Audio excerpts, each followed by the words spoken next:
ബഹ്റൈനിലെ OICC central committee സംഘടിപ്പിക്കുന്ന grand ഇഫ്താർ meet ഫെബ്രുവരി 27 വെള്ളിയാഴ്ച നടക്കും. KPCC president advocate Sunny Joseph MLA മുഖ്യാതിഥിയാകും.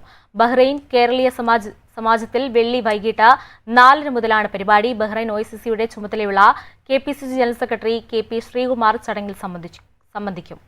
പരിപാടിയുടെ വിജയത്തിനായി രക്ഷാധികാരികളായ Raju Kallupuram, Binu Kunnanthanam, president Gafoor Unnikulam, working president Bobby Parayil, general secretary Manu Mathew, convener Shabmeem KC എന്നിവരുടെ നേതൃത്വത്തിലുള്ള ടീം പ്രവർത്തിച്ചു വരുന്നു. One anchor every week, 20 years, 1,000 episodes on one TV channel. Middle East this week, an Elvis Chummar TV show. Exclusively on Jai Hind TV. Stay tuned for the 1,000 countdown.